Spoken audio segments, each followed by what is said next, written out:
Sino kasama nyo? Ako lang. Kayo lang? Pinatid ako nung katulad ko kanina. Ano masakit sa inyo tayo? Yung sa pan, dito sa ganito ko sumasakit. Diba? Tagal na ako ganyan. Nakaupo. Pag nakuha nyo, nakakaawit siya. Sumasakit. Masakit talaga. Kakaiba mo po, ganun po. Ilang taon na ngayon si tatay? Ilang taon na kayo ngayon? 78. 78? Oo, kaya pala 78. Okay. Tsaka yung pa ako, parang parating Monday. Parang palagi mo yan. Ganito yan tayo. Tulad niya, 78 na kayo. Pwede na kayong tawagin ng yan, matanda. Kasi magpas na kayo sa 75 eh. Ngayon, yung pamamanhid, minsan, sa ano na natin yan, yung blood circulation natin, bunga ng edad natin, kasi meron tayong tinatawag na degenerative change. Pag meron tayong degenerative change, nagbabago yung mga ano natin, nagkakaroon ng compression sa mga spinal nerve. Pag nagkaroon ng compression sa spinal nerve, yun yan. Pag matagal kayo nakaupo, yan, mamamanhid-manhid yan. Madidelay yung ano. Pero pag nakatayo kayo, kahit paano, babalik din naman. Hindi, kailangan lang talaga, hindi kayo mag-stay ng napakatagal na upo, hindi kayo napakatagal na tayo. Ganun yan. Bunga lang din ang ano yun. Pero pagka na-align naman yan, kahit paano, magiging tightening disc na yun eh. Sana maintindihan nyo yung sinasabi ko. Yung tightening disc, para pumantay lang siya. Kasi pagka yung mga spinal nerve sa mga spinal cord natin, may ipit talaga yung pagka may edad na tayo. Normal naman yun. Humihina na rin pandinig nyo tayo. Meron mo kayong ano eh, hearing aid eh. Pag tinanggal nyo yan, hindi kayo makakarinig. 25% na lang yan eh. Pero kahit may hearing aid, Hindi na, itong kabila 50% na. Itong kabila 25% na lang yan. pero kung merong Tatanggalin ko yan, halos hindi na makarinig yan. okay, tatanggalin natin kasi yung tayo nga, baka may ipit pumasok sa tenga nyo. Ilababa nyo mo, lagay nyo muna sa ano yan, sa bag nyo. Tapos, ibaba natin yung bag natin.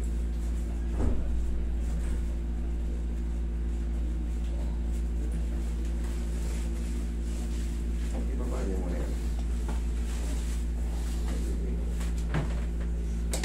Kaya pa kaya natin makapagbawas-bawas ng konti? Ay, kaya pa kaya natin kahit mga ilang grams lang mabawas-bawasan?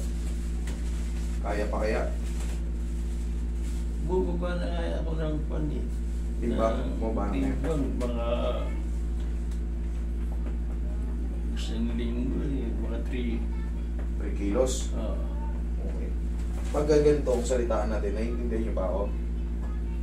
ito kasi maliwanag pa rito. Ito wala na. Pag ginanya ko yan, hindi na ako. Sige nga. Naiintindihan nyo ako tayo. Medyo pa. Ano sabi ko? Naiintindihan mo ako. Pag ako magtatakip, Na, yan, tatakpan ko. Anong narinig nyo? pakita. Mahina. Lalakasan ko ng konti Sabihin nyo, anatomy. Anatomy. Ba rin, hindi masyado. Hindi nyo na marinig yun? Anatomy. Narinig ko. Anong sabi ko? Anatomy. Ayun, narinig nyo pala eh. Mahina. Pero, mahina ito. Okay. Sinusubukan ko kasi tayo na kung makarinig nyo, kung maayos nyo. Kasi may susubukan natin i-adjust. Tignan natin kung magbabago yung pandinig nyo. Okay? Subukan natin kung matutulungan ko pa kayo sa tenga nyo.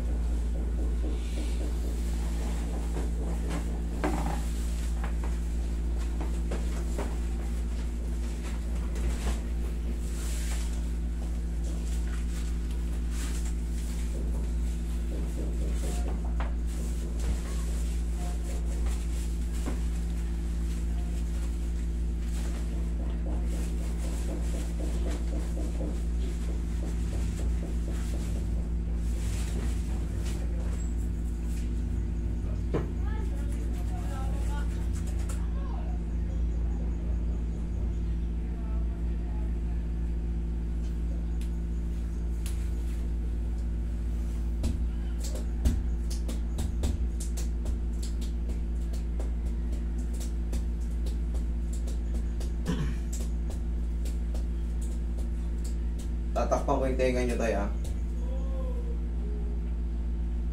lymphatic system. Narinig niyo ako tayo? Oo. Ano sabi ko? Hindi ko naintindihan pero narinig ko. Lymphatic system. Lymphatic system. O yun. Tama. Ngayon, mauobserbahan niyo yan kung lalakas. Hindi natin muna ibabalik yung ano nyo ha. Yung... Ayan nyo lang muna nyo. O tayo, higa kayo pati haya. Okay. Uy, alalayan mo si tatay. Medyo... Makatumulas yung paa niya. Taga-saan po ba kayo tayo? Sila Costa. Sila Costa? Ito? Oo.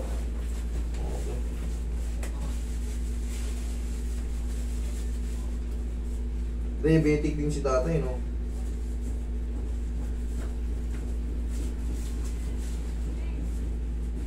May pakiramdam pa ba to, tay? Meron. Okay. Ay, naiintindihan niyo naman pala ako eh. Naiintindihan niyo ako? Night. Ayos. Thank you.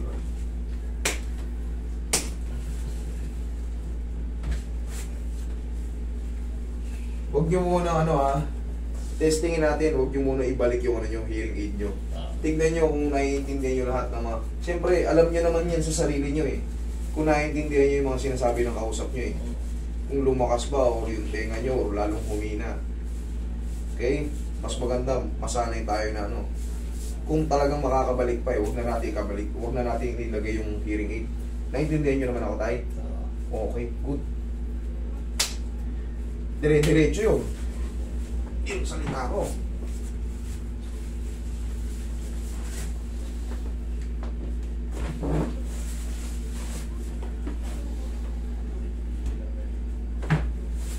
Higa kang patagilid tayo. Pag ganito. Yan, sige. Dito. Kahit saan mo nakabuling ko tayo. Anong pace kayo?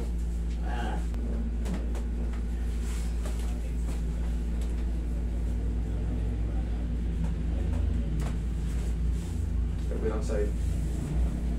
Kabila po.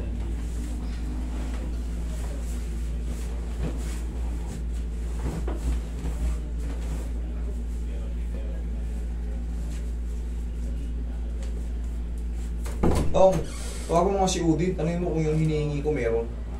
Tanungin mo si Udi kung meron. Basta alam niya yung hinihingi ko amo.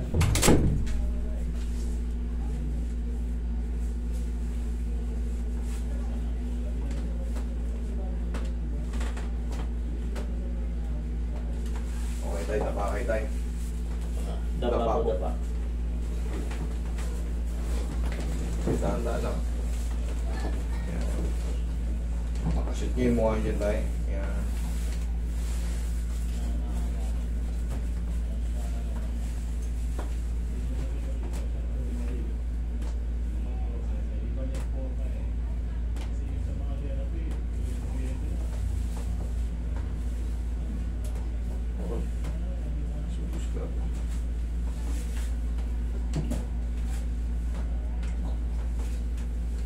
Okay lang kayo dyan, nakakain na kayo tayo. Oo.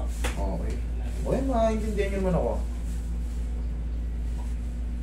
Wala ang hearing aid yan si tatay. Yan. Sana hindi na natin may balik yan.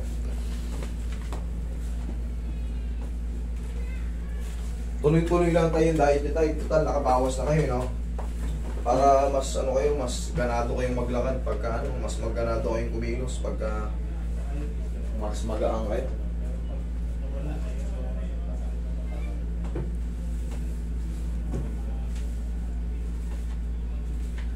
Sinabihan na ba yan sila?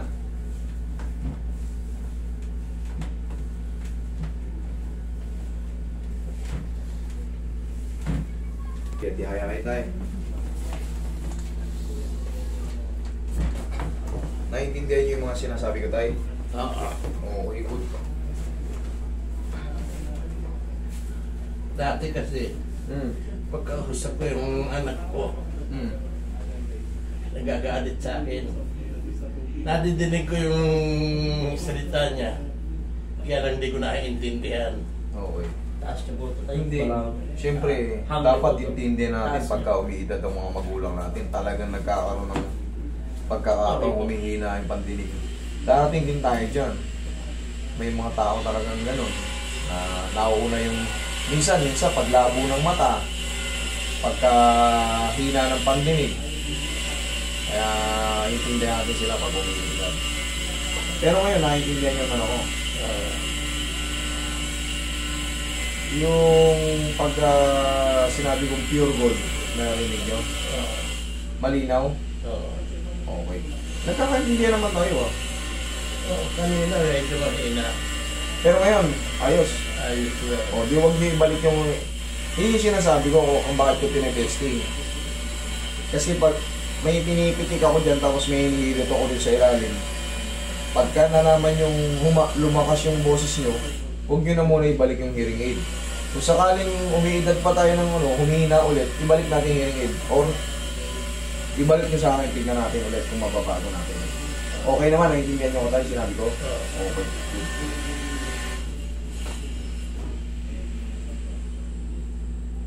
Relax lang. O, inhale. Exhale. Yung... Yan lang tayo muna. Huwag muna kayo tatayo. Kuhin ko kayo muna. Yan. O, naiintindihan naman yung tatay eh. Ibig sabihin, kumanda yung dinig nyo. Kumanda yung dinig nyo. Tay, total, umiidad-idad din tayo eh. Celery, carrots, green apple, cucumber. Yan ay blender nyo. Para kahit pa paano, gumaan pa kayo. Dumating ng 100, nakakalakad pa kayo. Kasi ngayon, 78 na kayo. Consider na yung 80. Consider na yun, mabilis na ang panahon eh. Consider na kayo 80. Pero kita nyo, nakakalakad pa kayo, nakakaano pa kayo. Yung medyo mabagal. Normal lang yun, okay lang yun. At saka medyo dati ba? Pero ngayon parang okay na pag dati mabuhay ako eh. Normal lang yun pag umiidad. Kaya nga kayo, sabi ko sa inyo, consider na kayo 80. Kahit pa paano, yung ibang mga 50 anyos, may mapupunta rin talagang hindi pa umabot ng senior citizen, medyo mahina na kayo, medyo malakas pa kayo. Pangalagaan nyo ito, sana hindi kayo matutumba. Kasi pag natumba kayo, possible na magkaroon kayo ng mga fracture sa buto. Kasi malutong na yung buto natin. Awa na Diyos, yung beses na akong nagbuwal. Tumatalbog-talbog lang, hindi kayo nababasag. Buti naman, ganun lang. Una, yung minsan yun, natumba ko, diretso. Laki ng bukol ko dito. Buti, hindi kayo nabago. Pinagyan ko ng yellowan ko. Yun ang first aid nun. Yun ang first aid nun. Basta bago pa, yellow. Pero yung matagal na, kinabukasan, huwag nyo nang gawin yun. Upo kayo tayo. Pag ano. Yung isa pa, ayun, nadulas ako doon sa kwan namin noon. Mga ilang taon May kayo? lumot, mga kwan na. May lumot kasi yung kwan, hindi ko napansin, nabasta ng ulan. Madulas yun. Paglakad ko, nakasapatos pa naman ako. Lagapak ako, sad-sad ako. Buti, hindi kayo Buti nangunguna puwet, pero hindi naman ako naawa ng Diyos. Buti na lang, may sumasagot. Tumatayo ako. Yung iba kasi, pag nadudulas, lalo ganyang edad, 78, malutong na ang buto natin. Mag-iingat talaga tayo sa madulas-dulas. Dahil susunod niyan, higaan talagang palagi na tayo sa higaan pag may pilay na tayo. Magkano rin kayo ng gabay, kahit pa paano. Kaya sabi ko, ayaw kong magpa-opera. Kita niyo yung conversation namin, naiintindihan niya ako, naiintindihan ko siya. Ibig sabihin, lumakas yung pandinig niyo tayo. Wala yung hearing aid, oh. Yung kapitbahay nga namin doon eh, yung balakang. Nung hindi pa na-opera, yung nakakalakad siya ng maayos, medyo kon nga lang, parang tagilid. Pero ngayon, inopera. Nung na-opera, lalong gumrabe.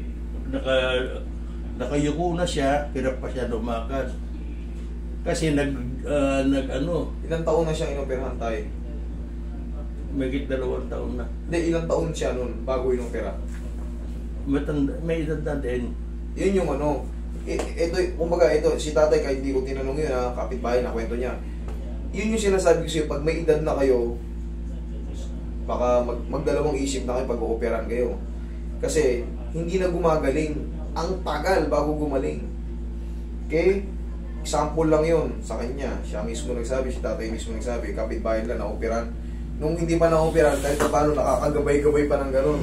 Nung inoperahan ngayon, wala na, hindi na lalo nalakalakad. Hirap na hirap na maglakad. Mas mabuti pa hindi pa May inoperahan. akin, mabuti pa hindi inoperahan eh.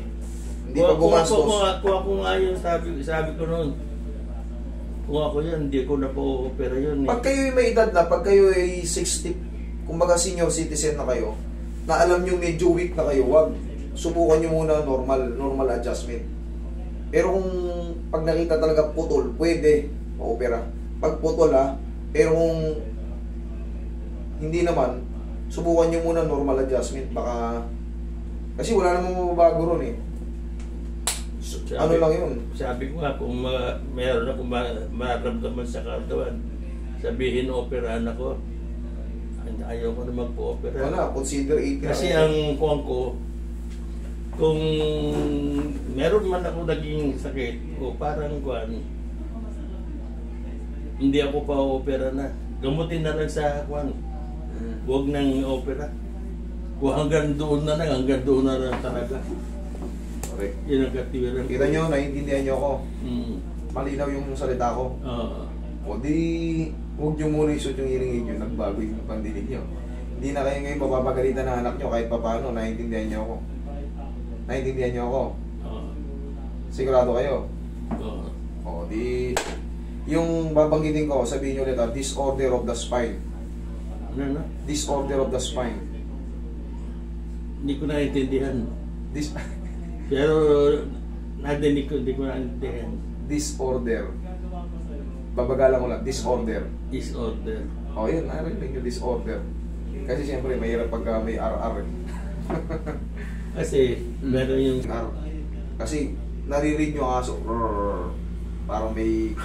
Parang nagpa-vibrate. Yun. Kaya kailangan talaga, siyempre. Okay. Dahil, malapit lang naman kayo dyan eh. Hearing aid eh. Okay? Naintindihan